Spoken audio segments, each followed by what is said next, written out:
the doors of a nurse's suite that Ruth has occupied for 30 years. I know there's a crazy amount of paperwork and phone calls. I know there are days with serious life-threatening, oops, I skipped.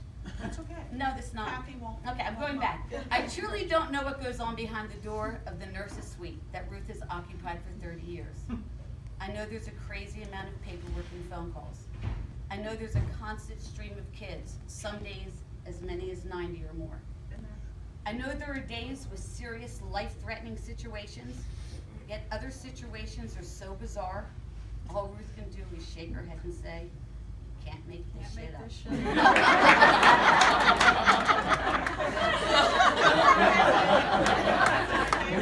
But regardless of the day or situation, Ruth remains calm and loving.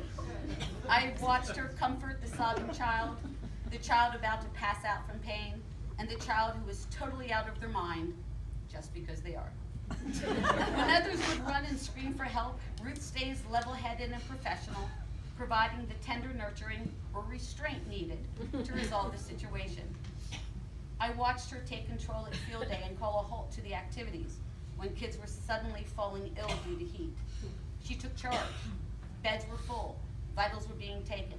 Kids needed cold compresses. Parents needed to be called. And she stayed focused and calm, reassuring the kids they would be fine, while directing the inexperienced, like myself, on what we could do to help.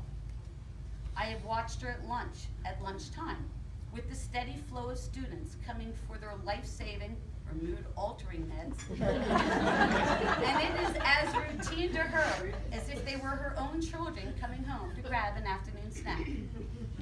Ruth loves her job. She loves her kids. I saw the hurt in her eyes when a young boy who she had comforted and nurtured for 3 years say, I don't know your name, you never told me.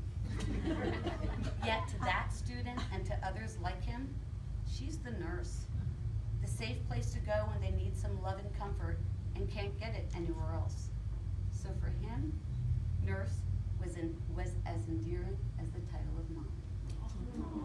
Ruth is heart. If you know her, you love her, and she you.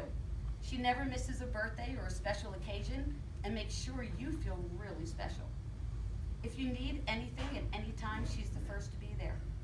When a fellow Bamer became very ill, Ruth practically adopted the family. She helped organize meals and would deliver them on her visits. She provided comfort for both the patient and her husband. She would bring small gifts for the children, play with them, and hold them when their mother was too weak. Ruth and her husband Jim would fill their flower baskets, so upon the family's return, they were greeted with happiness. She was their angel, and this thoughtfulness and generosity is not a one and done for Ruth. It's part of her DNA. Ruth loves her job and the kids, but her ultimate love is family. I've been fortunate enough to transcend the lines of coworker to friend to family. I've been lucky enough to watch our kids, Sarah and James, grow from middle school students to amazing adults. And it's no wonder, with Ruth as a mother, there were no other options. I've learned so much from her as a person and as a mother. I love that she and Jim are always on the go, but more importantly, I love the relationship she has with her children.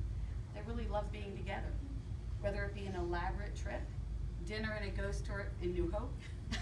That was a bust. I was there. That was a bust. Segues through DC or Philadelphia, the laying of the wreaths in Arlington, or a Temple game with a tailgate. This family knows how to play together and make memories. Ruth, it's time to put away the emergency cards and passes and gently close that door. There are other doors waiting for you.